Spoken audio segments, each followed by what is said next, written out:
guys, welcome back to Reading the Bible in a Year. Today is February 8th, and we're back with another day of reading. So, with yesterday's reading, we left off where basically the Israelites were unhappy with the current meal plan, for lack of a better term. They basically weren't pleased with, not being able to eat meat and fish and all the different variety of vegetables and stuff like that they were having while they were in Egypt. It was, just there in abundance for them at no cost. So, and God hasn't taken lightly to, the fact that they've been complaining a lot. He's been very unhappy with that, but nonetheless, he is going to provide them with meat enough to the point where they'll practically choke on it. And he has also taken the step to lighten Moses's burden of having to deal with all the issues of so many people. So we're going to continue on and with the story. So before we get into the readings for today, I'll just tell you a little bit about what we're going to be covering. And again, this is about Moses. And while the Israelites are encamped at Hazareth, it appears that Moses has married a Cushite woman, perhaps a dark-skinned offspring of the Hamites. Whether Moses' first wife, Zipporah, has died or whether this is a second wife is not really given. But Moses' sister, Miriam, who had saved Moses in the river back in Egypt and has since become an influential prophetess among the Israelites, is clearly upset by Moses' choice of a spouse. Her reasons are not stated and do not appear to be of any particular religious significance, but her opposition to Moses draws God's judgment nevertheless. Aaron once again seems to demonstrate a certain weakness of character in going along with his sister, somewhat as he had done with the Israelites in making the golden calf. His lack of punishment may indicate only a secondary role in the dispute against his brother and co-leader. So for today, we're going to be reading from Numbers 12, verse 1, and we're going to read through to Numbers 14, verse 45. Okay? So Miriam and Aaron began to talk against Moses because of his Cushite wife, for he had married a Cushite. Has the Lord spoken only through Moses, they asked? Hasn't he also spoken through us? And the Lord heard this. Now, Moses was a very humble man, more humble than anyone else on the face of the earth.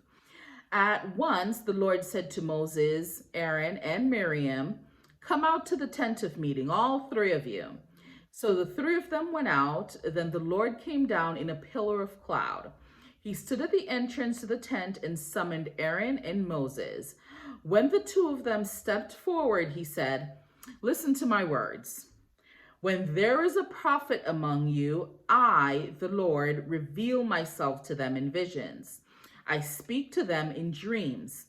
But this is not true of my servant Moses.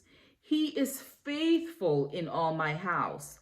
With him I speak face to face, clearly and not in riddles. He sees the form of the Lord.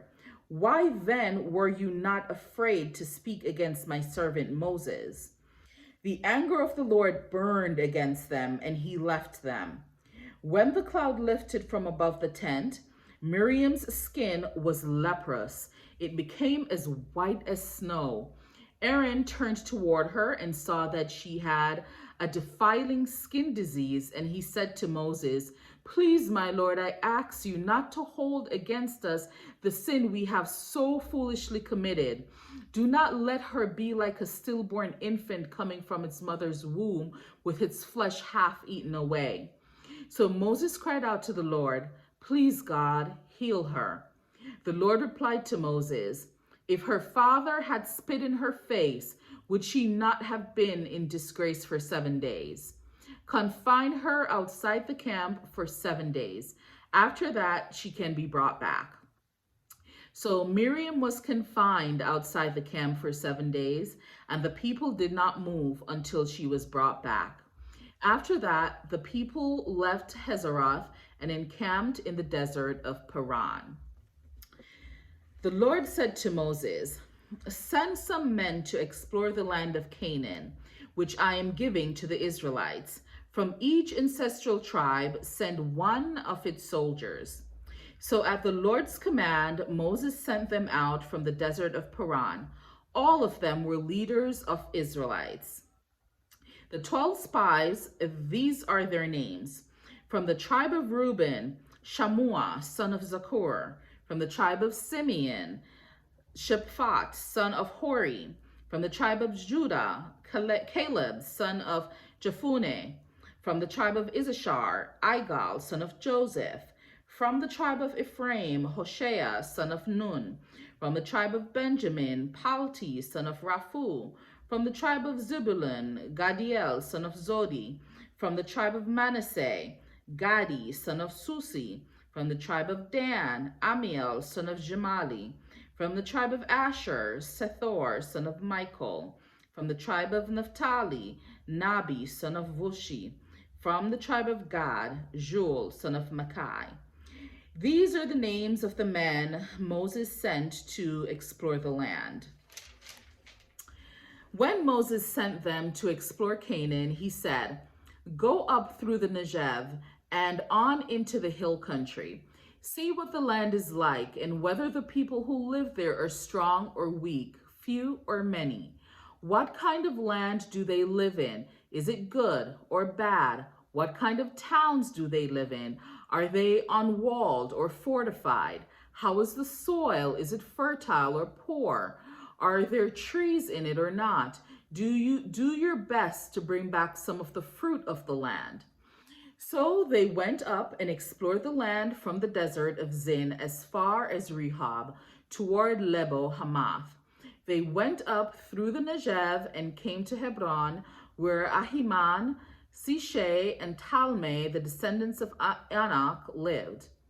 When they reached the valley of Eshcol, they cut off a branch bearing a single cluster of grapes. 2 of them carried it on a pole between them, along with some pomegranates and figs. That place was called the Valley of Eshcol because of the cluster of grapes the Israelites cut off there. At the end of 40 days, they returned from exploring the land. They came back to Moses and Aaron and the whole Israelite community at Kadesh in the desert of Paran.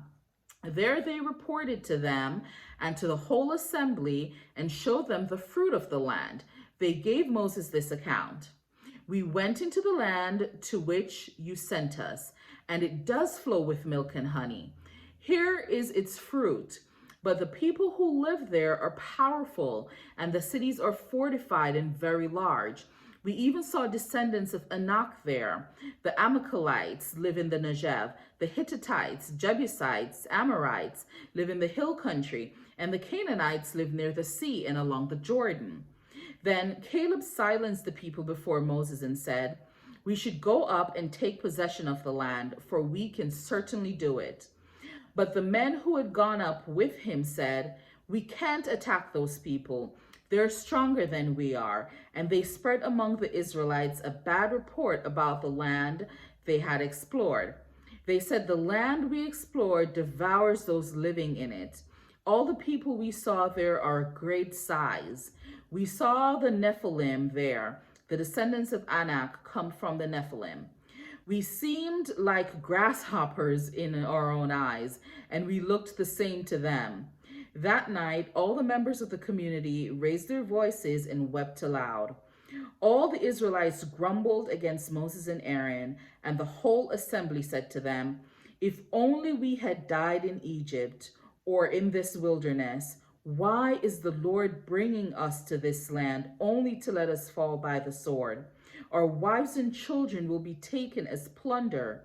Wouldn't it be better for us to go back to Egypt?"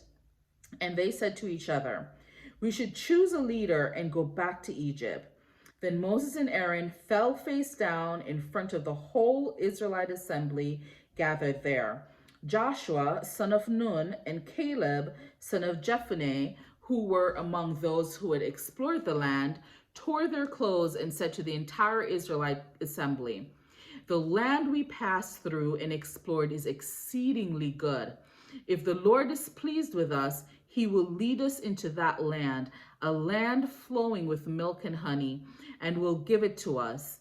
Only do not rebel against the Lord, and do not be afraid of the people of the land, because we will devour them. Their protection is gone, but the Lord is with us. Do not be afraid of them." But the whole assembly talked about stoning them. Then the glory of the Lord appeared at the tent of meeting to all the Israelites. The Lord said to Moses, "How long will these people treat me with contempt? How long will they refuse to believe in me, in spite of all the signs I have performed among them? I will strike them down with a plague and destroy them, but I will make you into a nation greater and stronger than they." Moses said to the Lord, "Then the Egyptians will hear about it. By your power you brought these people up from among them, and they will tell the inhabitants of this land about it. They have already heard that you, Lord, are with these people, and that you, Lord, have been seen face to face, that your cloud stays over them, and that you go before them in a pillar of cloud by day and a pillar of fire by night. If you put all these people to death, leaving none alive, the nations who have heard this report about you will say, 'The Lord was not able to bring these people into the land he promised them on oath, so he slaughtered them in the wilderness.' Now may the Lord's strength be displayed, just as you have declared. The Lord is slow to anger, abounding in love and forgiving sin and rebellion, yet he does not leave the guilty unpunished. He punishes the children for the sin of the parents to the third and fourth generation, in accordance with your great love. Forgive the sin of these people, just as you have pardoned them from the time they left Egypt until now." The Lord replied, "I have forgiven them as you asked. Nevertheless, as surely as I live, and as surely as the glory of the Lord fills the whole earth, not one of those who saw my glory and the signs I performed in Egypt and in the wilderness, but who disobeyed me and tested me 10 times, not one of them will ever see the land I promised on oath to their ancestors. No one who has treated me with contempt will ever see it. But because my servant Caleb has a different spirit and follows me wholeheartedly, I will bring him into the land he went to, and his descendants will inherit it. Since the Amalekites and the Canaanites are living in the valleys, turn back tomorrow and set out toward the desert along the route to the Red Sea." The Lord said to Moses and Aaron, "How long will this wicked community grumble against me? I have heard the complaints of these grumbling Israelites. So tell them, as surely as I live, declares the Lord, I will do to you the very thing I heard you say. In this wilderness, your bodies will fall. Every one of you, 20 years old or more, who has counted in the census and who has grumbled against me. Not one of you will enter the land I swore with the uplifted hand to make your home, except Caleb, son of Jephunneh, and Joshua, son of Nun. As for your children that you said would be taken as plunder, I will bring them in to enjoy the land you have rejected. But as for you, your bodies will fall in this wilderness. Your children will be shepherds here for 40 years, suffering for your unfaithfulness, until the last of your bodies lies in the wilderness. For 40 years, 1 year for each of the 40 days you explored the land. You will suffer for your sins and know what it is like to have me against you. I, the Lord, have spoken, and I will surely do these things to this whole wicked community which has banded together against me. They will meet their end in this wilderness. Here they will die. So the men Moses had sent to explore the land, who returned and made the whole community grumble against him by spreading a bad report about it. These men who were responsible for spreading the bad report about the land were struck down and died of a plague before the Lord. Of the men who went to explore the land, only Joshua, son of Nun, and Caleb, son of Jephunneh, survived. When Moses reported this to all the Israelites, they mourned bitterly. Early the next morning, they set out for the highest point of the hill country, saying, "Now we are ready to go up to the land the Lord promised. Surely we have sinned." But Moses said, "Why are you disobeying the Lord's command? This will not succeed. Do not go up, because the Lord is not with you. You will be defeated by your enemies, for the Amalekites and the Canaanites will face you there. Because you have turned away from the Lord, he will not be with you, and you will fall by the sword." Nevertheless, in their presumption, they went up toward the highest point in the hill country, though neither Moses nor the ark of the Lord's covenant moved from the camp. Then the Amalekites and Canaanites who lived in that hill country came down and attacked them and beat them down all the way to Hormah. So that ends our reading for today. Wow, wow, wow. So, I mean, like, basically, after all the things that the Lord has done for the Israelites and has shown them, and they've seen how powerful he is, they still continue to complain. They still continue to not believe in him and not trust him. And he's basically had enough. And he's like, you know what? You people, yeah, this is it. I'm done with you. That's basically what happened. And even in that, they're still disobeying him, and they've now set out on their own without his protection. So they're getting basically what's coming to them. So that ends our reading for today. Tomorrow we're going to continue on, and we're still going to talk about these people, challenge to the leadership, basically. And I just want to say thank you so much for joining me today for another day of reading the Bible in a year. Stay blessed, and I will see you tomorrow. Bye.